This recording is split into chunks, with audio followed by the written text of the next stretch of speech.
సర్పంచ్ నువ్వా నేనా అనేది ఒకటి కొనసాగుతుంటే, మన గ్రామం అభివృద్ధి చెందాలి. మన గ్రామం అభివృద్ధి చెందాలంటే ఈ మద్యము, మందు, ఈ లొల్లి వద్దు. ఏకగ్రీవాలు చేయడమే ముద్దు అని ఏకగ్రీవాల పరంపర మరోవైపు కొనసాగుతుంది. ఈ ఏకగ్రీవాలను బలవంతంగా చేస్తున్నారు. ఈ బలవంతపు ఏకగ్రీవాలు చేస్తే ఎట్టి పరిస్థితుల్లో నడవదు అని ఎలక్షన్ కమిషన్ చెప్తుంది. రకరకాల వాదనలు అయితే వినిపిస్తున్నాయి. ఎలక్షన్ కమిషన్ వాదన ఒకవైపు ఉన్నది, మా గ్రామం అభివృద్ధి మాకు ముఖ్యమైన ఒకవైపు ఉన్నది. మా గ్రామంలో ఒక శ్మశాన వాటిక కావాలి, ఈ శ్మశాన వాటిక ఎవరిస్తే వాళ్ళకి మేము ఓటేస్తామని జనాలు కూడా ఒకవైపు, మా గ్రామంలో ఇంకో 50 లక్షలు ఈసారి డెవలప్మెంట్కి ఎవరిస్తే వాళ్ళకే మేము సర్పంచ్ పదవి కట్టబెడతామని మరో గ్రామంలో డిమాండు.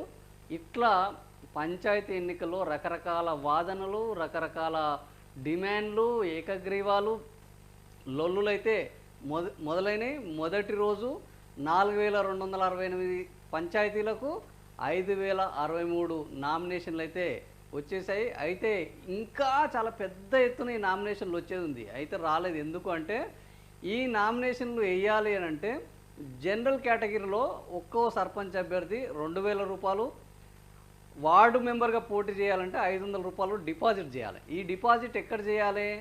వాళ్ళ ఒక బ్యాంక్ అకౌంట్ ఓపెన్ చేసి ఆ బ్యాంక్ అకౌంట్లోనే వీళ్ళు డిపాజిట్ చేయాలి. ఈ బ్యాంక్ అకౌంట్ ఓపెన్ చేయాలంటే ఏం చేయాలంటే బ్యాంకు దగ్గరికి వెళ్తే వాళ్ళు పాన్ కార్డు అడుగుతున్నారు.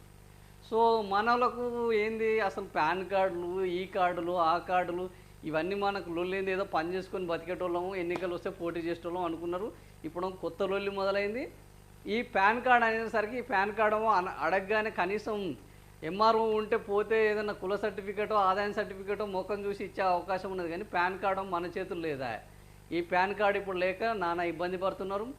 ఒకటి బ్యాంక్ అకౌంట్లు ఓపెన్ చేయాలి, కుల సర్టిఫికేట్లు తెచ్చుకోవాలి, ఆదాయ సర్టిఫికేట్లు తెచ్చుకోవాలి, ముఖ్యంగా ఓటర్ ఐడి కార్డు ఉంటేనే, అక్కడ లోకల్గా నువ్వు ఓటర్గా ఉంటేనే ఇందులో నువ్వు ఏంది పోటీ చేయడానికి అర్హులు. ఇట్లా రకరకాల నిబంధనలు ఉండడంతో ఇప్పుడు ఈ సర్పంచి అభ్యర్థులు కానీ, వార్డు అభ్యర్థులు కానీ, అటు ఎంఆర్ఓ ఆఫీసులకు, ఇటు బ్యాంకులకు, అటు పోలీస్ స్టేషన్లకు, ఇంకో లొల్లి ఉన్నది. పోలీస్ స్టేషన్లల్లో నీ మీద ఎన్ని కేసులు ఉన్నాయని చెప్పాలి, ఆ కేసుల యొక్క లిస్ట్ ఇవ్వాలి. ఒకవేళ నువ్వు లిస్ట్ ఇయ్యక అవి అక్కడనే ఉండుంటే మళ్ళీ నీకు వడనోడు ఎవడో ఊళ్ళో వాడు ఉంటాడు, ఆ పడనోడు రేపు అవన్నీ తీసుకొచ్చి ఇస్తే మళ్ళీ నీ మీద అనర్హత వచ్చే అవకాశం ఉన్నది. సో ఇన్ని లొల్లుల నేపథ్యంలో 15 రోజుల గ్యాప్లో ఈ నోటిఫికేషన్ ఇవ్వడంతో ఇచ్చిన 2 రోజుల నుంచి వెళ్ళే నామినేషన్లు మొదలు కావడము, ఈ నామినేషన్ మొదలు కావడంతో నామినేషన్లు వేయాలనుకున్న ఈ సర్పంచ్ అభ్యర్థులు, వార్డు మెంబర్ల అభ్యర్థులు, ఉప సర్పంచ్ అభ్యర్థులు ఇప్పుడు అటు పోలీస్ స్టేషన్లకు, ఇటు బ్యాంకులకు, ఇటు ఎంఆర్ఓ ఆఫీసులకు మొత్తానికైతే క్యూలు కట్టారు. పల్లెల్లో వీళ్ళలో ఇట్లా ఉంటే ఇంకా మాకు ఎవరొచ్చి మాకు పైసలు ఇస్తారు, మాకు ఎవరు ఈ వారం రోజులు విందు కార్యక్రమాలు ఏర్పాటు చేస్తారు అని ఒకవైపు ఓటర్లు ఆశగా ఉన్నారు. మరోవైపు కొంతమంది వీళ్ళు ఇచ్చే 500కు 1000 రూపాయలకు ఎవడు మనం నోరు జాపుకొని కూర్చుంటామా ఏంది అని, మా గ్రామానికి ఇది ఎవరు చేస్తే వానికే ఈసారి సర్పంచ్ పదవి అని గ్రామం మొత్తం ఉమ్మడిగా ఒక నిర్ణయాలు తీసుకొని ఏకగ్రీవాలు చేసే కార్యక్రమం కొనసాగుతుంది. సో ఈ విధంగా మొత్తానికి గ్రామంలో అయితే ఈసారి సర్పంచ్ ఎన్నికలు చాలా రంజుగా కొనసాగుతున్నాయి. మరి చివరికి ఇవి ఏం జరగబో, ఎందుకంటే ఇక్కడ ఒక ట్విస్ట్ కూడా ఉన్నది. ఏంది, ఎన్నికల కమిషన్ ఒక టెస్ట్ పెట్టింది. ఎవరైనా బెదిరించి కానీ, బలవంతం మీద కానీ, ప్రలోభాలను పెట్టడం ద్వారా కానీ ఈ సర్పంచ్ పదవి ఏకగ్రీవం అయినట్టు మా దృష్టికి వస్తే, వాళ్ళు ఎవరైనా ఫిర్యాదులు చేస్తే, ఎవరు నన్ను కాదని ఆయనను ఏకగ్రీవం చేశారని మనకు వడనోడో, ప్రత్యర్థో, పక్క పార్టీడో ఎవడన్నా ఫిర్యాదు చేస్తే దాని మీద విచారణ జరిగి పుసుకున్న తేలితే వాళ్ళని అనర్హులు కూడా చేసే అవకాశం ఉందని ఎలక్షన్ కమిషన్ కూడా ఇప్పుడు స్ట్రాంగ్ వార్నింగ్లు ఇస్తుంది.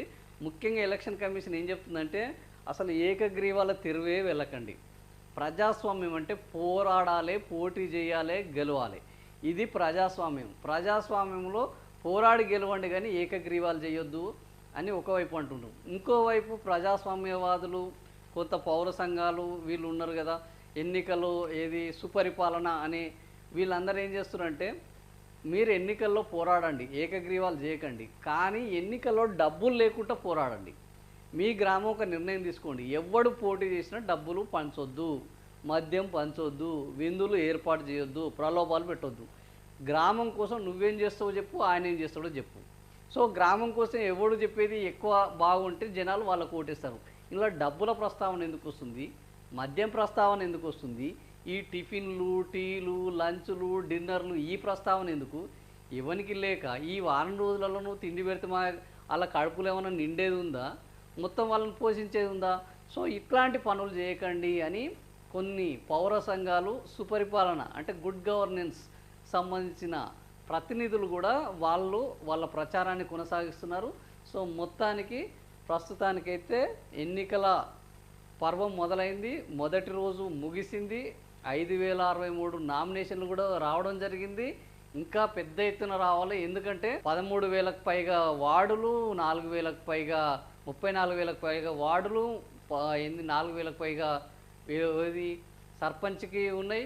సో ఈ దాదాపుగా 45,000కు పైన ఉంటే ఒక్కొక్క పార్టీ నుంచి వెళ్ళి 3 పార్టీలు ప్రధానం తీసుకున్నా కూడా 1,50,000 నామినేషన్లు రావాలి. ఉంటే ఆ సర్టిఫికెట్లు లేకపోవడము, తెచ్చుకుందామంటే సరైన సమయం కూడా ఇవ్వకపోవడం, ఇంకిపెళ్లి సుబ్బు సాగుకు వచ్చినట్టు ఈ తొందరగా రావడం వల్ల సర్పంచ్లకు 2 లాభాలు కూడా ఉన్నాయి. ఏంటంటే సర్పంచ్కి అయ్యే ఎన్నికల వ్యయం తగ్గుతుంది. 2 రోజులలో నామినేషన్ లేకపోతే నెల రోజులు ఉంటే, నెల రోజులు ఆయన ప్రచారం చేయాలి, నెల రోజులు తాపియాలి, తినిపియాలి, వాళ్ళ డిమాండ్లు చెప్తుంటారు. వాళ్ళ ఇంట్లో కష్టం వచ్చినా ఈయన ఆదుకోవాల్సి వస్తుంది, వాళ్ళ ఇంట్లో పండుగ వస్తే ఆదుకోవాల్సి వస్తుంది. సో ఈ ఎన్నికల ఖర్చు అంతా ఇప్పుడు సర్పంచ్లకైతే ఒక రకంగా తగ్గినట్టే. సో ఈ విషయంలో కొంత హ్యాపీగా ఉన్నట్టు, ఎందుకంటే ఇట్లా రాగానే అట్లా నామినేషన్లు పడి తన 2 రోజులలో ప్రచారం అయిపోతుంది, 4 రోజులలో ఎన్నికలు అయిపోతుంది. లొల్లి లేదు, ఎక్కువ ప్రచారం లేదు, ఎక్కువ లొల్లి లేదు, ఎక్కువ పైసలు ఖర్చు అయ్యేది లేదు. వచ్చినామా, వేసామా, ఎన్నికలు జరిగాయా, ఎవడెవడు గెలిచాడా, ఇంతవరకు బాగానే ఉన్నది. కానీ ఈడ చిన్న ఏంటంటే ఎవరైతే దీనికి ప్రిపేర్డ్గా లేరో, ఏది మనకు కార్డులు లేని వాళ్ళు, పాన్ కార్డులు లేని వాళ్ళు, బ్యాంక్ అకౌంట్లు లేని వాళ్ళు, కుల సర్టిఫికెట్లు తీసుకొని వాళ్ళు, నేరాల జాబితా తీసుకునే వాళ్ళు, సో ఇట్లాంటి వాళ్ళు ఎవరైతే ఉన్నారో వాళ్ళు కొద్దిగా ఆశపడ్డ వాళ్ళు, మేము కూడా పోటీ చేద్దాం అనుకున్న వాళ్ళు, ఇప్పుడు రిజర్వేషన్లు కూడా ఇప్పటివరకు బీసీలకు అయితే అని ఇవి టక్కున ఓసీలకు అయినాయి. బీసీలు అన్నీ 42% అనుకున్నాయి, అవి కేవలం 17%కే బీసీలు కావడంతో 25% ఏకంగా ఓసీలకు అయ్యాయి. ఈ ఓసీలైన అభ్యర్థులందరూ కూడా ఈరోజు ఏం చేస్తున్నారు, అరే మనము ఏదో బీసీలకు అయితే అనుకున్నాం, మనకు టక్కున అవకాశం వచ్చింది, వేసి పడేద్దాం అన్న పద్ధతిలో వాళ్ళు వేసి పడేద్దాం అనేసరికి ఇంట్లోకి పోయి చూసుకుంటే ఇది పాన్ కార్డు లేకపోయే, డిపాజిట్ చేద్దామంటే అకౌంట్ లేకపోయే, ఇవి లేకపోవడంతో ఇబ్బంది పడడం వల్ల ఈరోజు 5,000 అయినాయి. దాదాపుగా మొదటి పేజీలోనే 1,50,000కు పైగా నామినేషన్లు వచ్చే అవకాశం ఉంటుంది. సో 3 పార్టీలకు సంబంధించి. కాబట్టి ఎన్నికలు ఎట్లా ఉన్నాయి, ఇంకా ఏం జరుగుతున్నాయి, ఈ ఎన్నికల లోపాలు ఏంటి, హైకోర్టు ఏం చెప్తున్నది, హైకోర్టుకు కొంతమంది పోయారు, హైకోర్టు మిగతా వాళ్ళని తిరుగుతున్నది. సో ఏకగ్రీవాలు ఏ విధంగా జరుగుతున్నాయి, గ్రామ పంచాయతీల ఏంది పాలిటిక్స్ ఏం జరుగుతున్నాయి, ఇవన్నీ మనం ఇప్పుడు చర్చించుకుంటాం.